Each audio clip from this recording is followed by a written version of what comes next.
Sir ನಮಸ್ತೆ sir. ನಮಸ್ಕಾರ. ಮೊದಲನೇದಾಗಿ ನೀವು ನಮ್ಮ ವೀಕ್ಷಕರಿಗೆ ನಿಮ್ಮ ಪರಿಚಯ ಮಾಡಿಕೊಡಿ ಸರ್. ನನ್ನ ಹೆಸರು ಎ.ಎಸ್. ಮಹೇಶ್ ಅಂತ. ಅಮ್ಮನಘಟ್ಟ, ಗುಬ್ಬಿ ತಾಲೂಕು, ತುಮಕೂರು ಜಿಲ್ಲೆ. ಸುಮಾರು 15 ವರ್ಷದಿಂದ ನಾವು ನೈಸರ್ಗಿಕ ಕೃಷಿನ ಅಳವಡಿಸ್ಕೊಂಡಿದ್ದೀವಿ. ಸರ್ ಈ ಮನೆ ನೋಡಿದೆ ತುಂಬ ಸ್ಪೆಷಲ್ ಆಗಿದೆ ಸರ್ ನಿಮ್ಮ ಮನೆ. ಇದ್ರ ಬಗ್ಗೆ ಸ್ವಲ್ಪ ಹೇಳ್ತೀರಾ ಸರ್? ಸುಮಾರು 15 ವರ್ಷಗಳಿಂದ ನೈಸರ್ಗಿಕ ಕೃಷಿ ಮಾಡ್ಕೊಂಡಿದ್ದೆ. ಸ್ವಲ್ಪ ತುಂಬ ಜನ ಬರ್ತಾಯಿದ್ರು. ಅದಕ್ಕೆ ಮನೆಯಲ್ಲೇ ಉಳ್ಕೊಳೋರು. ಅಲ್ಲೆಲ್ಲ ಸುಮ್ಮನೆ ತೊಂದರೆ ಆಗುತ್ತೆ ಅಂತೇಳಿ ನಾನೊಂದು ಮನೆ ತೋಟದಲ್ಲೇನಾದರೂ ಒಂದು ಶೆಡ್ ಮಾಡಬೇಕು ಅಂದ್ಕೊಂಡಿದ್ದೆ. ಆವಾಗ ಬೆಂಗಳೂರು ಒಂದು ಸಂಸ್ಥೆನಲ್ಲಿ ಭೂಮಿ ನೆಟ್ವರ್ಕ್ ಅಂತ ಹೇಳಿ, ಅಲ್ಲೊಂದು ಸಂಸ್ಥೆಯಲ್ಲಿ ನನಗೆ ಪರಿಚಯ ಆಯಿತು. ಅಲ್ಲಿ ಸುಮಾರು 200 ಮಕ್ಕಳಿಗೆ ನಾವು ನೈಸರ್ಗಿಕವಾಗಿ ಬೆಳೀತಕ್ಕಂಥ ತರಕಾರಿನ ಒಂದು ಸ್ವಲ್ಪ ಗೈಡೆನ್ಸ್ ಮಾಡ್ತಾ ಇದ್ದೆ ಅಲ್ಲಿ.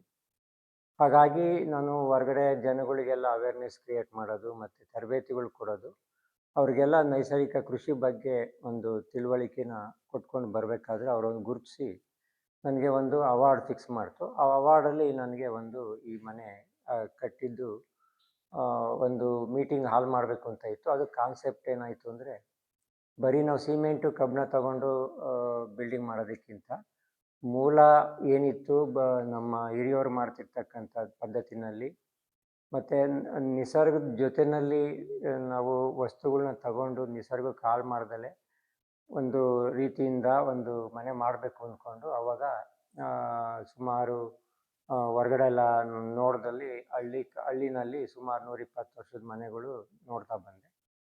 ಅಲ್ಲಿ ಇದೇ ಥರ ನಾನು ಮಾಡ್ಕೋಬೇಕು ಅಂತೇಳಿ ನಮ್ಮದೇ ಒಂದು ಕಾನ್ಸೆಪ್ಟಲ್ಲಿ ಒಂದು ಮಣ್ಣಲ್ಲೇ ಮಾಡಬೇಕು ಅಂತ ಹೇಳಿ ನಾನು ಹೊರಟು ಆ ಮಣ್ಣಲ್ಲೇ ಮನೆಯನ್ನು ಕಟ್ಟಿದ್ದು ಒಂದು ವಿಶೇಷತೆ ಆಯಿತು.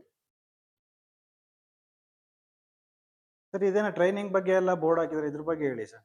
ಇಲ್ಲಿ ಸುಮಾರು ಕಾಲೇಜ್ ಮಕ್ಕಳು ಮತ್ತು ಹಾರ್ಟಿಕಲ್ಚರು, ಅಗ್ರಿಕಲ್ಚರ್ ಯೂನಿವರ್ಸಿಟಿಯಿಂದ 1 ವಾರ, 2 ದಿವಸ, 3 ದಿವಸದ ತರಬೇತಿಗೆ ಕಳಿಸ್ತಾರೆ. ಮತ್ತು ಸ್ವಯಂ ಸಂಸ್ಥೆಗಳು ಕೂಡ ಇಲ್ಲಿ ಬಂದು ಕಲಿಯೋದಕ್ಕೆ ವ್ಯವಸ್ಥೆ ಮಾಡ್ಕೊಂಡು ಬರ್ತಾರೆ. ಬೇಸಿಕಲಿ ಏನಾಗಿದೆ ಅಂತಂದರೆ, ನಮ್ಮ ವಾತಾವರಣದಲ್ಲಿ ಮತ್ತೆ ಒಂದು ಹಾಳು ಮಾಡ್ತಕ್ಕಂಥ ಒಂದು ಜಾಸ್ತಿ ಆಗಿದೆ. ಮತ್ತು ಈಗ ಹೊರ್ಗಡೆಯಿಂದ ಔಷಧಿ ತಗೊಂಡು ಬದುಕೋಂಥದ್ದು ಒಂದು ಜಾಸ್ತಿ ಅವಲಂಬನೆ ಆಗಿದೆ.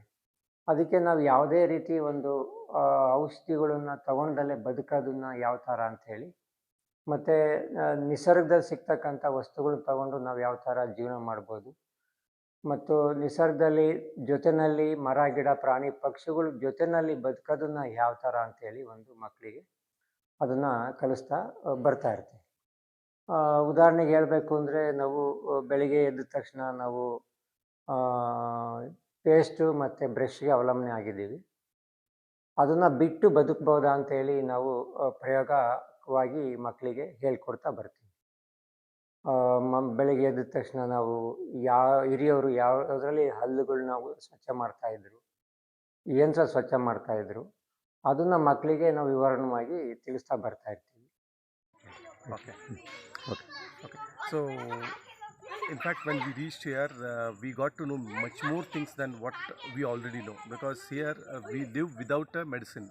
Okay, medicines are completely not at all used here.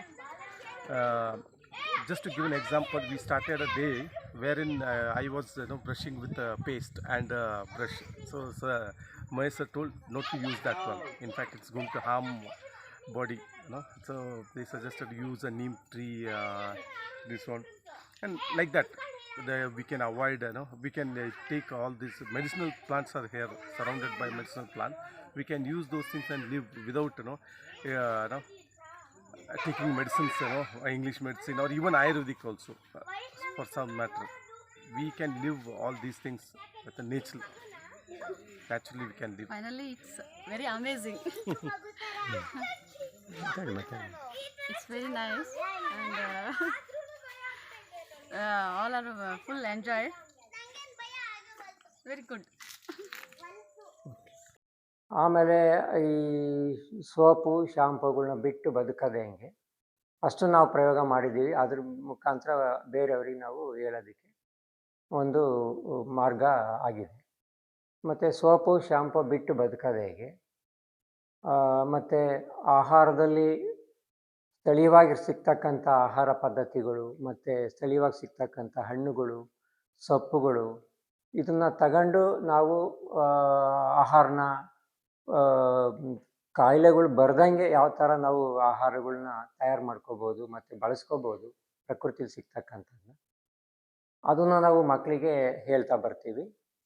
ಮತ್ತು ಈ ಪಂಚಭೂತಗಳಲ್ಲಿ ನಮ್ಮ ಶರೀರ ಒಂದು ಪಂಚಭೂತಗಳಿಂದ ವ್ಯವಸ್ಥೆ ಆಗಿದೆ. ಅದೇ ರೀತಿ ಪಂಚಭೂತಗಳಲ್ಲಿ ಸಿಗ್ತಕ್ಕಂಥ ಏನು ಸೂರ್ಯ, ಗಾಳಿ ಮತ್ತು ಮಣ್ಣು, ನೀರು ಇದನ್ನು ತಗೊಂಡು ಬಳಸ್ಕೊಂಡು ನಾವು ಯಾವ ಥರ ನಾವು ಔಷಧಿ ತೊಗೊಂಡಲ್ಲೇ ಬದುಕ್ಬೋದು ಇದನ್ನು ಬಳಸ್ಕೊಂಡು ಅನ್ನೋದನ್ನ ನಾವು ಮಾಡ್ತಾ ಬರ್ತಾರೆ. ಉದಾಹರಣೆಗೆ ಇದು ಹೇಳಬೇಕು ಅಂದರೆ ಕನೆಕ್ಟ್ ಟು ನೇಚರ್ ಅಂತ ಹೇಳ್ಬೋದು. ಅಂದರೆ ಪ್ರಕೃತಿ ಜೊತೆಯಲ್ಲಿ ಒಡನಾಡಿ ಬದುಕೋದು ಹೆಂಗೆ ಅಂತ ಹೇಳಿ ಮಕ್ಕಳಿಗೆ ಒಂದು ಪೂರ್ತಿ ವಿವರಣೆ ಕೊಟ್ಟು ಅದನ್ನು ಮನವರಿಕೆ ಮಾಡಿ, ಜೊತೆಲಿ ಧ್ಯಾನ, ಯೋಗ ಇದೆಲ್ಲ ನಾವು ಜೊತೆಲಿ ಪರಿಸರ, ಮರ, ಗಿಡ, ಪ್ರಾಣಿ, ಪಕ್ಷಿಗಳು ಮತ್ತು ಪರಿಸರ ಅದು ಎಷ್ಟು ಅವಶ್ಯಕತೆ ಇದೆ ಇದೆಲ್ಲ ಮಕ್ಕಳಿಗೆ ತಿಳಿಸ್ತಾ ಬರ್ತಾ ಇರ್ತೀವಿ. ಇಲ್ಲಿ ನೋಡ್ಬೋದು ನೀವು, ಬೆಳಗ್ಗೆ ಎದ್ದ ತಕ್ಷಣ ಅವ್ರಿಗೆ ಮಕ್ಕಳಿಗೆ ಅಂದರೆ ನೇಚರಲ್ಲಿ ಮರ ಗಿಡದ ಕೆಳಗಡೆ ಯಾವ ಥರ ನಾವು ಉಸಿರನ್ನ ಎಳ್ಕೊಬೋದು, ಧ್ಯಾನ ಮಾಡ್ಬೋದು, ಪ್ರಾಣಾಯಾಮ ಮಾಡ್ಬೋದು, ಅದನ್ನು ಮಾಡ್ತೀವಿ. ಅದಾದಮೇಲೆ ನಾನು ಆವಾಗಲೇ ಹೇಳ್ದಂಗೆ ಪಂಚಭೂತಗಳಲ್ಲಿ ತಗೊಂಡು ನಾವು ದೇಹನ ಯಾವ ಥರ ನಾವು ಸ್ವಚ್ಛ ಆಗ್ಬೋದು ಮತ್ತು ನಾವು ರಕ್ತ ಸಂಚಾರ ಸರಾಗವಾಗಿ ಆಗೋದು ಹೆಂಗೆ, ಮಣ್ಣು, ನೀರು, ಗಾಳಿ, ಬೆಳಕು ತಗೊಂಡು ನಾವು ಯಾವ ಥರ ಟ್ರೀಟ್ಮೆಂಟ್ ತೊಗೋಬೋದು ಅದನ್ನು ನಾವು ತೋರಿಸ್ತಾ ಬರ್ತೀವಿ. ಜೊತೇಲಿ ಆಮೇಲೆ ಕಾಡಲ್ಲಿರ್ತಕ್ಕಂಥದ್ದು ಗಿಡ, ಮರ, ಒಂದು ಕೀಟಗಳು, ಪಕ್ಷಿಗಳು ಈ ಥರದನ್ನ ಗುರುತಿಸೋದು ಮತ್ತು ಅವ್ರ ಜೊತೆ ಸಂಭಾಷಣೆ ಮಾಡೋದು, ಮಾತುಕತೆ ಮಾಡೋದು ಇದೆಲ್ಲ ಯಾವ ಥರ ಅಂತ ಹೇಳಿ ಅದು ಮಕ್ಕಳನ್ನ ಪರಿಚಯ ಮಾಡಿಸ್ತೀವಿ. ಮರ, ಗಿಡದೆಲ್ಲ ಪರಿಚಯ ಮಾಡಿಸ್ಕೊಂಡು ಕರ್ಕೊಂಬರ್ತೀವಿ. ಅದಾದಮೇಲೆ ಮಣ್ಣಿನಲ್ಲಿ ಬಳಕೆ ಮಾಡಿಕೊಂಡು ಮಣ್ಣನ್ನು ಫಲವತ್ತತೆ ಉಳಿಸ್ಕೊಂಡು ನಾವು ಕೃಷಿ ಮಾಡೋದು ಹೆಂಗೆ ಅಂತೇಳಿ ನಾವು ಕಾಲೇಜ್ ಮಕ್ಕಳಿಗೆ ಅದನ್ನು ಕಲಿಸ್ತಾ ಬರ್ತೀವಿ. ಜೊತೆಲಿ ಮಣ್ಣಿನ ಮನೆ ಕಟ್ಕೊಳೋದು ಹೆಂಗೆ ಅಂತ ಅದನ್ನು ಎಕ್ಸ್ಪ್ಲೇನ್ ಮಾಡ್ತಾ ಹೇಳ್ತೀವಿ. ಅಂದರೆ ನೆಕ್ಸ್ಟು ಓದಿ ಆದಮೇಲೆ ಜೀವನ ಫಸ್ಟು ನಿರೂಪಿಸ್ಕೊಳ್ಳಿ, ಯಾವುದೇ ಪರಾವಲಂಬಿಗೆ ನಮ್ಮ ದೇಹನ ಕೊಡಬಾರ್ದು ಮತ್ತು ಪರಾವಲಂಬಿ ವಸ್ತುಗಳನ್ನ ಬಳಕೆ ಮಾಡಬಾರ್ದು. ಆ ಥರ ನಾವು ಜೀವನ ಮಾಡಬೇಕು. 1 ಎಕರೆ 2 ಎಕರೆ ಇದ್ದು ಅಲ್ಲಿ ಯಾವ ಥರ ನಾವು ಜೀವನನ ನಿರೂಪಿಸ್ಕೋಬೋದು, ಸುಂದರವಾಗಿರ್ತಕ್ಕಂಥ ಶ್ರೀಮಂತಿಕೆ ಇರ್ತಕ್ಕಂಥ ಜೀವನ ನಿರೂಪಿಸ್ಕೋಬೋದು ಅಂತ ಅವ್ರಿಗೆ ಎಕ್ಸ್ಪ್ಲೇನ್ ಮಾಡ್ತಾ ಹೋಗ್ತಾ ಇರ್ತೀವಿ. ಉದಾಹರಣೆಗೆ 2 ಎಕರೆ ಜಮೀನಿದ್ದರೆ ಅಲ್ಲಿ ಒಂದು ಮನೆ ಯಾವ ಥರ ಕಟ್ಕೋಬೋದು, ಆ ಪರಿಸರ ಪೂರಕವಾಗಿ ಅಂದರೆ ಕಡಿಮೆ ಆದಾಯದಲ್ಲಿ ಯಾವ ಥರ ಒಂದು ಮನೆ ಕಟ್ಕೋಬೋದು, ಅದಕ್ಕೆ ಗಾಳಿ ಬೆಳಕು ಯಾವ ಥರ ಬರಬೇಕು, ಮತ್ತು ಮನೆ ಮುಂಭಾಗ ಯಾವ ಥರ ನಾವು ಗಾಳಿ ಬರೋದಕ್ಕೆ ಯಾವ ಥರ ಗಿಡಗಳು ಬೆಳೆಸ್ಕೋಬೇಕು, ಮತ್ತು ಅಲ್ಲಿ ಒಂದು ಆಹಾರದ ದಿನನಿತ್ಯಗೆ ತರಕಾರಿ ಯಾವ ಥರ ಬೆಳ್ಕೋಬೋದು, ಮತ್ತು ಆ ನೀರನ್ನ ಏನು ಮೇಲ್ಗಡೆ ಬರ್ತಕ್ಕಂಥ ಮನೆ ಮೇಲೆ ಬರ್ತಕ್ಕಂಥ ಮಳೆ ನೀರನ್ನು ಯಾವ ಥರ ಶೇಖರಣೆ ಮಾಡಿಟ್ಕೊಂಡು 1 ವರ್ಷ ಅಡುಗೆಗೆ ಮತ್ತು ಕುಡಿಯೋದಕ್ಕೆ ಯಾವ ಥರ ಬಳಸ್ಕೋಬೋದು, ಆಹಾರ ಪದ್ಧತಿಗಳನ್ನ ಯಾವ ಥರ ನಿರೂಪಿಸ್ಕೊಂಡು ಮತ್ತು ಬೆಳೆ ಬೆಳ್ಕೋಬೋದು ಅನ್ನೋದನ್ನು ಇಷ್ಟನ್ನು ಕೂಡ ಕಾಲೇಜ್ ಮಕ್ಕಳಿಗಾಗ್ಬೋದು, ಸ್ಕೂಲ್ ಮಕ್ಕಳಿಗಾಗ್ಬೋದು, ದೊಡ್ಡವ್ರಿಗಾಗ್ಬೋದು ಇಷ್ಟನ್ನು ನಾವು ಒಂದು ತರಬೇತಿ ಅಂತ ಹೇಳ್ಬೋದು. ಈ ಥರ ಒಂದು ವ್ಯವಸ್ಥಿತವಾಗಿ ಒಂದು ಮಾಡ್ಕೊಂಡು ಬಂದಿದ್ದೀವಿ. ಸಾವಿರಾರು ಮಕ್ಕಳಿಗೆ ಈ ಥರದ್ದೊಂದು ನಾವು ಮಾಡಿದ್ದೀವಿ. ಸರ್, ಈಗ ತರಬೇತಿ ಕೊಡ್ತೀವಿ ಅಂತ ಹೇಳ್ತಾ ಇದ್ದೀರಾ, ಈ ತರಬೇತಿಗೆ ಏನಾದರೂ ಚಾರ್ಜಸ್ ಮಾಡ್ತೀರಾ ನೀವು? ಒಂದು ಮಿನಿಮಮ್ ಕನಿಷ್ಠ ಅಂದರೆ ಖರ್ಚು ವೆಚ್ಚ ಸರಿದೂಗತಕ್ಕಂಥದ್ದು ಪದ್ಧತಿ ಮಾಡಿದ್ದೀವಿ. ಅದಲ್ದಲೇ ಒಂದು ಬಡ ಸ್ಕೂಲ್ಗಾಗ್ಬೋದು ಉಚಿತವಾಗ್ಲೂ ನಾವು 3-4 ಜನ ಫಂಡನ್ನು ಕಲೆಕ್ಟ್ ಮಾಡಿಕೊಂಡು ಮಾಡಿರೋದು ಇದೆ. ಕೆಲವು ಫ್ರೀ ಮಾಡಿರೋದು ಉಂಟು, ಕೆಲವು ದುಡ್ಡು ತಗೊಂಡಿರೋದು ಉಂಟು. ಈ ಥರ ಒಂದು ಮಾಡಿಕೊಂಡು ಬಂದಿದ್ದೀವಿ. ಸುಮಾರು ಜನ ಬದಲಾವಣೆ ಆಗಿದ್ದಾರೆ. ಅಂದರೆ ಪ್ಲಾಸ್ಟಿಕ್ ಬಿಟ್ಟು ಬದುಕ್ಬೋದಾ, ಶಾಂಪು ಬಿಟ್ಟು ಬದುಕ್ಬೋದಾ, ಟೂತ್ಪೇಸ್ಟ್ ಬಿಟ್ಟು ಬದುಕ್ಬೋದಾ? ಇದನ್ನ ಕಲಿಸ್ಕೊಂಡ್ರೆ ಏನಾಗುತ್ತೆ ಅಂದರೆ ನಮ್ಮ ಪರಿಸರ ಮತ್ತು ಆರೋಗ್ಯ ಇವೆರಡೂ ಜೊತೆಯಲ್ಲಿ ನಮಗೆ ಉಳಿತಾಯ ಆಗ್ತಾ ಇರುತ್ತೆ. ಇಲ್ಲೂ ಕೂಡ ಆದಾಯನ ಉಳಿಸ್ಕೋಬೋದು ಅಂತೇಳಿ ನಾವು ಇದನ್ನು ತರಬೇತಿ ಕೊಟ್ಕೊಂಡು ಬಂದಿದ್ದೀವಿ. ಸರ್, ಈ ಮನೆ ಕಟ್ಟೋದಕ್ಕೆ ನಿಮಗೆ ಎಷ್ಟು ವೆಚ್ಚ ಆಯಿತು? 5 ವರ್ಷಗಳ ಹಿಂದೆ ಆಗಿದ್ದು ಒಂದು 4.5 ಲಕ್ಷ ಖರ್ಚಾಗಿತ್ತು.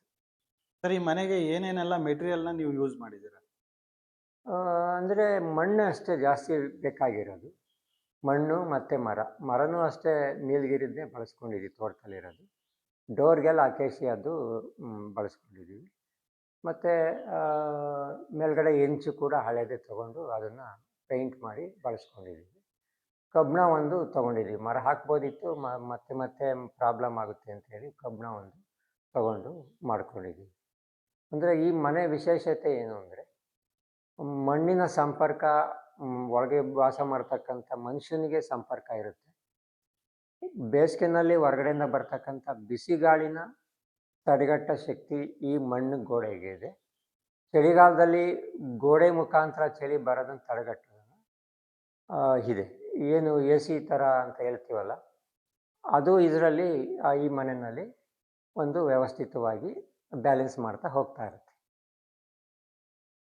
ಮುಖ್ಯವಾಗಿ ಈ ಮನೆಗೆ ಬರೇ ಮಣ್ಣಿನ ಜೊತೆ ಬೇರೆ ಇನ್ನೇನಾದರೂ ಪದಾರ್ಥಗಳ ಯೂಸ್ ಮಾಡಬೇಕಾಗುತ್ತೆ ಸರ್? ಹೌದು. ಹಿರಿಯವ್ರು ಏನು ಮಾಡ್ತಾಯಿದ್ರು, ಸುಣ್ಣ, ಬೆಲ್ಲ, ಸಗಣಿ, ಗಂಜಲ ಮತ್ತು ಅದಲ್ದಲೇ ಅಳಲೆಕಾಯಿಗಳು ಮತ್ತು ಒಂದು ಸ್ವಲ್ಪ ಹುಲ್ಲು, ಈ ಥರದ್ದೆಲ್ಲ ಮಿಕ್ಸ್ ಮಾಡ್ಕೊಂಡಿದ್ವಿ. ಸಣ್ಣ ಸಣ್ಣ ಕಲ್ಲುಗಳು, ಮಣ್ಣಲ್ಲೇ ಇರ್ತಕ್ಕಂಥದ್ದು, ಕಲ್ಲಿರ್ತಕ್ಕಂಥ ಮಣ್ಣು, ಸುಣ್ಣ ಇವೆಲ್ಲ ಬೆಳೆಸ್ಕೊಂಡು ತುಳಿದು ಅದನ್ನು 6 ದಿವಸ ಹದ ಮಾಡಿ ಬಿಟ್ಟು ಕಲಸಿ ಹಾಕಬೇಕಾಗುತ್ತೆ.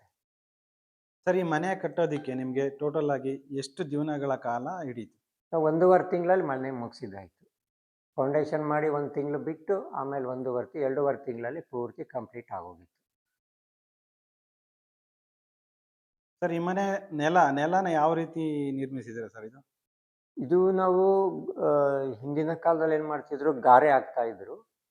ಆ ಗಾರೆಗೆ ಅರಿಯೋದಕ್ಕೆ ಮತ್ತು ಇದು ಕೆಲಸದವರು ಸಿಗಲ್ಲ ಅಂತ ಹೇಳ್ಬಿಟ್ಟು ಇದು ಕಾಂಕ್ರೀಟ್ ಹಾಕ್ಬಿಟ್ಟು ಮೇಲ್ಗಡೆ ರೆಡ್ ಆಕ್ಸೈಡ್ ಹಾಕಿ, ಸಿಮೆಂಟ್ ಹಾಕಿ ರೆಡ್ ಆಕ್ಸೈಡ್ ಹಾಕಿರೋದು ಅಷ್ಟೇ.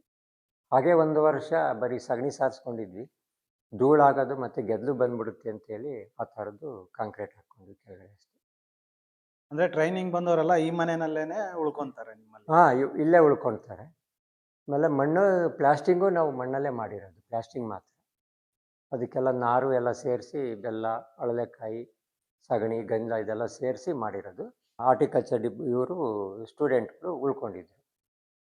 ಇಲ್ಲೆಲ್ಲ ಆ ಬೆಡ್ಡು ಎಲ್ಲ ಇದೆ ನೋಡಿ. ಇಲ್ಲೆಲ್ಲ ಬೆಡ್ ಎಲ್ಲ ಇದೆ ಸರ್? ಹೌದು. ಇದು ಅಡಿಕೆ ದೆಬ್ಬೆನಲ್ಲೇ ಡೋರ್ ಮಾಡಿರೋದು. ಇದು ಅಡಿಕೆ ಬಣ್ಣನೇ. ಇದು ತುಂಬ ಇತ್ತು, ಕಾನ್ಸೆಪ್ಟ್ ಇತ್ತು ಏನೊಂದು ತೊಗೊಂಡು ಮಾಡಬೇಕು ಅಂತ. ಕೆಲಸದ್ದು ಲೇಬರ್ ಸಮಸ್ಯೆ ಬಂದಾಯ್ತು. ಇದು ಪೇಂಟ್ ಕೂಡ ಮಣ್ಣಲ್ಲೇ ಮಾಡಿರೋದು. ಪ್ಲಾಸ್ಟಿಂಗು ಮಣ್ಣು, ಪೇಂಟು ಮಣ್ಣಲ್ಲೇ ಕೆನೆ ಮಣ್ಣು ತೊಗೊಂಡು ಇದಕ್ಕೆ ಅಲೋವೆರಾವೆಲ್ಲ ಮಿಕ್ಸ್ ಮಾಡಿದ್ದಾಯಿತು.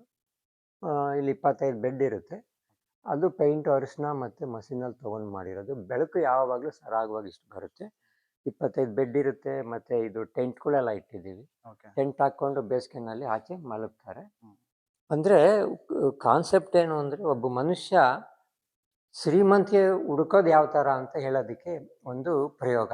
ಅಂದರೆ ಶ್ರೀಮಂತಿಕೆಯನ್ನು ನಾವು ತಿಳ್ಕೊಂಡಿರೋದು ಆಸ್ತಿ, ಅಂತಸ್ತು, ಕಾರು, ಬಂಗ್ಲೆ ಅಂತ ನಾವು ತಿಳ್ಕೊಂಡಿರೋದೀವಿ. ಪ್ರತಿ ದಿವಸ ಆರೋಗ್ಯವಾಗಿ ಮತ್ತು ಆಹಾರಗಳನ್ನು ಪ್ರತಿ ದಿವಸ ಏನು ತೊಗೋಬೇಕು ಅಂತ ಚಿಂತನೆ ಮಾಡಿ, ದೇಹಕ್ಕೆ ಎಷ್ಟು ಗಾಳಿ ಬೇಕು, ಇವತ್ತು ಆಕ್ಸಿಜನ್ ಎಷ್ಟು ಬೇಕು, ಯಾವ ಥರ ಆಹಾರ ತೊಗೋಬೇಕು, ನೀರು ಎಷ್ಟು ಬೇಕು, ಅದನ್ನು ನೋಡಿಕೊಂಡು ಅವ್ನು ತಗೊಂಡು ಸಂಜೆ ಆರಾಮಾಗಿ ಮಲಗಿ ಬೆಳಗಿನ ಜಾವದಾಗ ಎದ್ದೇಳ್ತಾನಲ್ಲ, ನೆಮ್ಮದಿಯಾಗಿ ಮಲಗಿ ಚಾಪೆ ಮೇಲೆ ಮಲಗಿ ಬೆಳಿಗ್ಗೆ ಎದ್ದೇಳ್ತಾನಲ್ಲ, ಅವನು ಶ್ರೀಮಂತಿಕೆ ಅಂತ ನನ್ನ ಕಾನ್ಸೆಪ್ಟು. ಇದನ್ನು ಮಕ್ಕಳಿಗೆ ಹೇಳ್ಕೊಡ್ಬೇಕು. ಇವಾಗ ನೋಡಿದ್ದೀವಿ ಎಷ್ಟೋ ಜನ ಕಾರು, ಬಂಗ್ಲೆ ಕಾರ್ ಓಡಿಸ್ತಿರ್ತಾರೆ. ಅವ್ರು ಎಲ್ಲಿಗೆ ಹೋಗ್ತಾರೆ ಅನ್ನೋದೇ ಗೊತ್ತು. ಪ್ರತಿ ದಿವಸ ಕಾರ್ ತಗೊಂಡು ಹಾಸ್ಪಿಟ್ಲಿಗೆ ಹೋಗ್ಬೋದು. ಇದು ಹಾಗಲ್ಲ. ಪ್ರತಿ ದಿವಸಕ್ಕೆ ಎದ್ದು ಕೆಲಸಕ್ಕೆ ಹೋಗಬೇಕು. ಅಂದರೆ ತೋಟಗಳಲ್ಲಿ ಪ್ರಕೃತಿ ಮಣ್ಣಲ್ಲಿ ಕೆಲಸ ಮಾಡಬೇಕು. ಖುಷಿಯಾಗಿ ಸಂಜೆ ಹೊತ್ತು ಎಲ್ಲರೂ ಮನೆಗಳು ಸೇರಿ ಎಲ್ಲ ಸುತ್ತ ಅಡುಗೆ ಮಾಡ್ಕೊಂಡು, ಊಟ ಮಾಡಿಕೊಂಡು, ಬೆಳೆದಿರ್ತಕ್ಕಂಥ ಪದಾರ್ಥಗಳನ್ನ ಉಪಯೋಗಿಸಿ ಚರ್ಚೆ ಮಾಡಿ ಮಲಗಬೇಕು ಅಂತ ಹೇಳಿ ಒಂದು ಕಾನ್ಸೆಪ್ಟ್ನಲ್ಲಿ ಒಂದು ಮಾಡ್ತಾ ಇದ್ದೀವಿ. ಈಗ ಕಂಬಳಿ ಎಲ್ಲ ಇಟ್ಟಿರ್ತೀವಿ. ಬುಕ್ಸ್ ಎಲ್ಲ ನಾವು ತುಂಬ ಇದೆ, ಬುಕ್ಸ್ ಎಲ್ಲ ಒಳಗಡೆ ಇದಿದೆ, ಗ್ರಂಥಾಲಯ ಇದೆ ಚಿಕ್ಕದೊಂದು. ಅಲ್ಲಿ ತುಂಬ ಯಾವ ವಿಷಯಕ್ಕೆ ಬೇಕಾದರೂ ಅಲ್ಲಿ ಓದಿ ಅವರು ತಿಳ್ಕೊಬೋದು ಬಿಡುವಿನ ವೇಳೆಯಲ್ಲಿ. ಇಷ್ಟು ಇರುತ್ತೆ.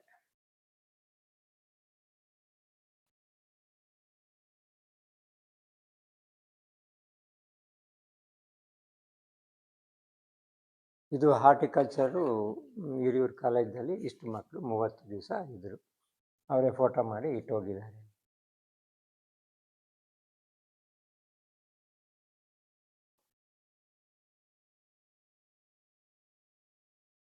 ಸರ್, ಈ ತರ ಮನೆ ಬೇರೆ ಯಾರಾದ್ರೂ ಕಟ್ಕೊಬೇಕು ಅಂತ ಕೇಳಿದ್ರೆ ಅವ್ರಿಗೆ ನೀವು ಮಾಹಿತಿಯನ್ನ ಕೊಡ್ಬೋದು, ಕೊಡ್ತೀರಾ? ಮಾಹಿತಿ ಕೊಡ್ಬೋದು. ಕಟ್ಟಿಸ್ಕೊಡಕ್ಕಾಗಲ್ಲ, ಮಾಹಿತಿ ಅಲ್ಲ, ಕೊಡ್ಬೋದು. ಮಾಹಿತಿ ಕೊಡಬಹುದು. ಕೊಡ್ಬೋದು. ಅದು ಒಳ್ಳೇದು ಮಾಡ್ತೀನಿ ಅಂದರೆ ಯಾಕೆ ಕೊಡೋಕ್ಕಾಗಲ್ಲ? ಈ ಥರ ತುಂಬ ಮಾಡಿದ್ದಾರೆ ಇಲ್ಲಿ. ಈ ಮನೆ ಕಟ್ಟಬೇಕಾದ್ರೆ ಎಲ್ಲ ವಾಲಂಟಿಯರೇ ಬಂದಿದ್ದು, ಹೆಣ್ಮಕ್ಳು ಗಂಡು ಮಕ್ಕಳು ಎಲ್ಲ ಬೇರೆ ಬೇರೆ ಸ್ಟೇಟಿಂದ, ಬೆಂಗಳೂರಿಂದ.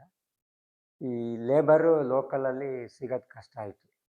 ಆಮೇಲೆ ಅವ್ರು ವಾಲಂಟಿಯರ್ ಬಂದಮೇಲೆ ಆ ಲೇಬರ್ ಜೊತೆಲಿ ಬಂದರು. ಇಲ್ಲಿ ಕೆಲಸ ಮಾಡಿ ವಾರಾಂಗಟ್ಲೆ ಕೆಲಸ ಮಾಡಿ ಒಂದು ಇಂಜಿನಿಯರ್ ಹುಡುಗಿ ಹರ್ಷಿತಾ ಅಂತ ಹೇಳ್ಬಿಟ್ಟು ಮುಳುಬಾಗ್ಲಲ್ಲಿ ಒಂದು ಮನೆ ಕಟ್ಕೊಂಡಿದೆ. ಇದೇ ಥರ ಕಟ್ಟಿದೆ. ಆಕೆ ಕೆಳಗಡೆನೂ ಗಾರೆ ಹಾಕಿದೆ. ತುಂಬ ಚೆನ್ನಾಗಿದೆ. ಇವಾಗ ವಾಸವಾಗಿದ್ದಾರೆ ಅಲ್ಲಿ. ಈ ಥರ ಮನೆಗಳು ಅಂತೂ ಮಾಡಿದ್ದಾರೆ. ತುಂಬ ಜನ ಬರ್ತಾರೆ, ಕೇಳ್ತಾರೆ, ಅವ್ರಿಗೆ ಹೆಂಗೆ ಬೇಕೋ ಹಂಗೆ ಮಾಡ್ಕೊಳ್ತಾರೆ. ಮಾಡ್ಬೋದು. ಸ್ವಲ್ಪ ಅದರಲ್ಲಿ ಒಂದು ಇಂಟ್ರೆಸ್ಟ್ ಇರಬೇಕು. ಇದು ಒಂದು ಬೆಡ್ರೂಮು. ಓಕೆ.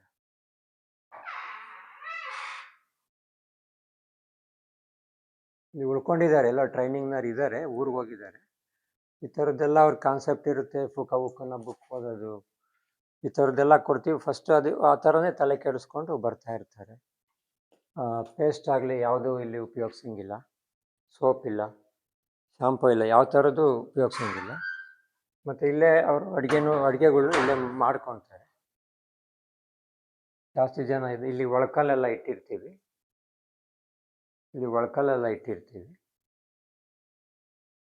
ಮಡಿಕೆ ಎಲ್ಲ ಇದೆ. ಈ ಎಮರ್ಜೆನ್ಸಿ ಯಾವುದೋ ಒಂದು ತಗೊಂಡು ಮಾಡ್ಕೊತಾ ಇರ್ತಾರೆ. ಒಲೆನೂ ಇದೆ. ಇದೆಲ್ಲ ಮಾಡ್ಕೊಳೋದಕ್ಕೆ ವ್ಯವಸ್ಥೆ ಇದೆ.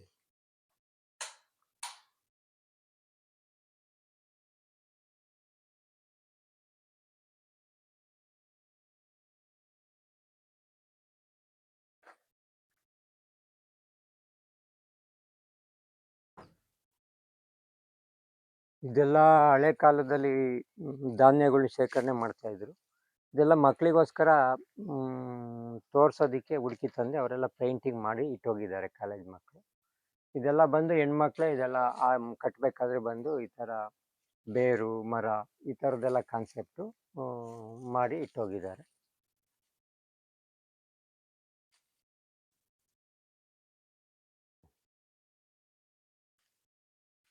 ಅಂದರೆ ಇದು ಹೆಂಚು 3 ಅಡಿಯಿಂದ ಈ ಕಡೆ ಇದೆ. ಗೋಡೆ ನೆನೆಯಲ್ಲ ಇದು.